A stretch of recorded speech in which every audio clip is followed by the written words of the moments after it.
Today is a NAND gate as a universal gate. We are going to show how a NAND gate can be used to perform the functions of a NOT gate, AND gate, OR gate as well as an XOR gate. Before we go into the experiment, let us first see how a NAND gate is actually, the chip is constructed. The chip that we use for a NAND gate, the IC is 7400.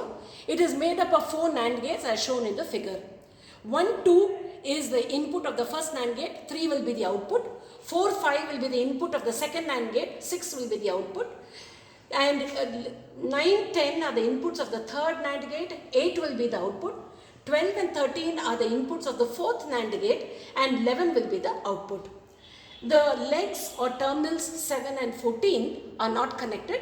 7 is connected to ground, whereas 14 is internally connected, so we do not have to do any connections for that. Now the truth table of a NAND gate is not AND gate. NAND gate stands for not AND gate. So it shows you that wherever we have the input as 0, any one input is 0, the output is going to be equal to 1.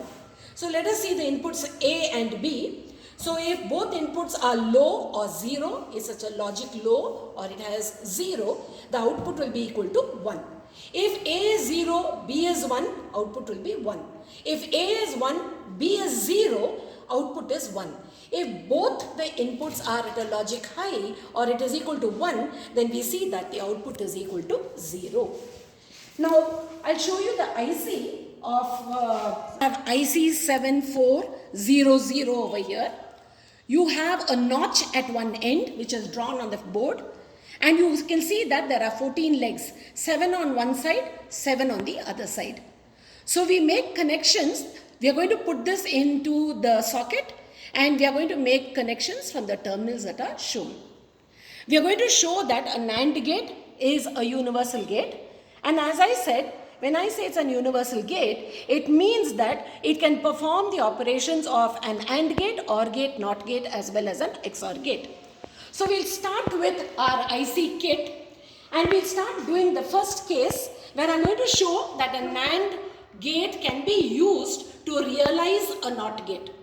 So over here I have two inputs.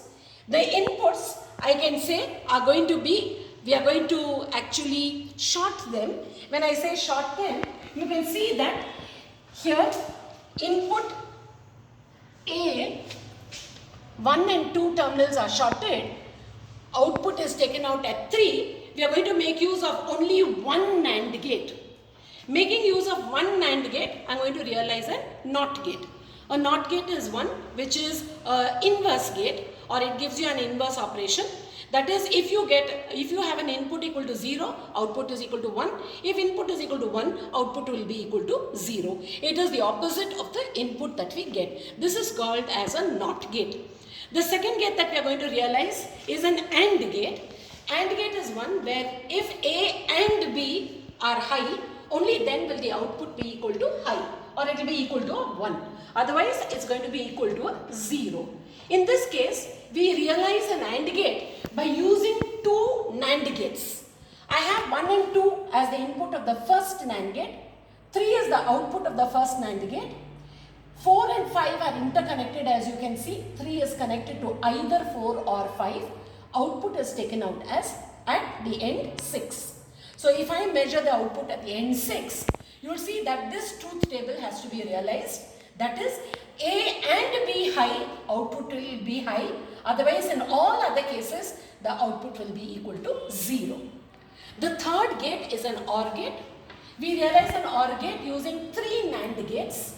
In this case, we are going to use the 3 NAND gates where inputs 1 and 2, output 3 of the first NAND gate, 4, 5, input of the second NAND gate, output 6 of the second NAND gate, 9 and 10, inputs of the third NAND gate, output is taken out at the end 8.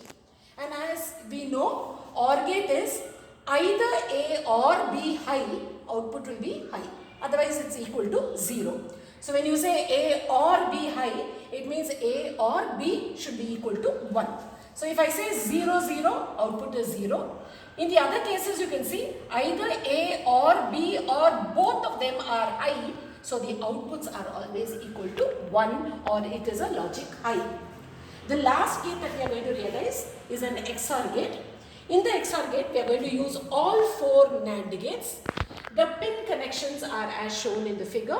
We have taken 4 NAND gates over here, and the output is an exclusive OR gate, which means that either A or B high only if the inputs are different will the output be high. If the inputs are same, if it is 0, 0 or 1, 1, you will see that the output will be equal to 0. The inputs have to be exclusive.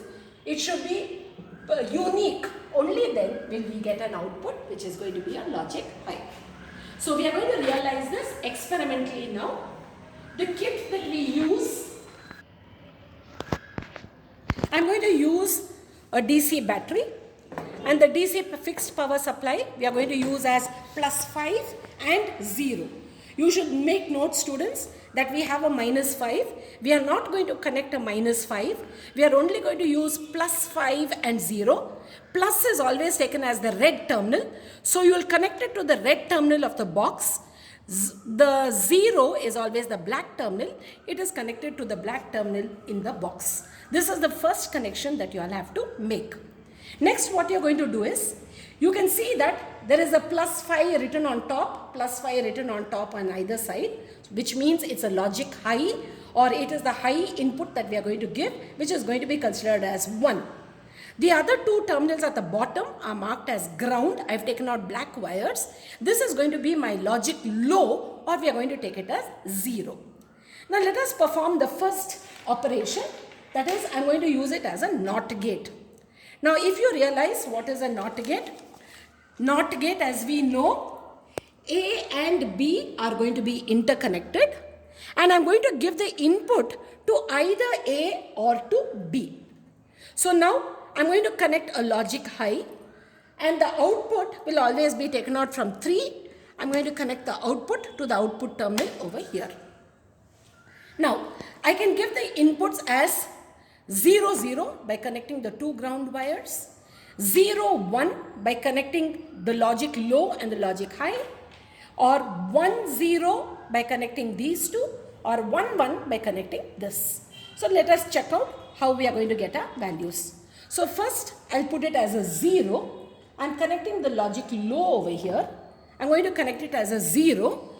When I connect it as a 0, you can see that my output is equal to 1. The bulb begins to glow. If the bulb begins to glow, it means that it's a logic high, or it is equal to 1.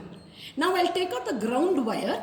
I'll connect the high wire, that is +5 volts wire.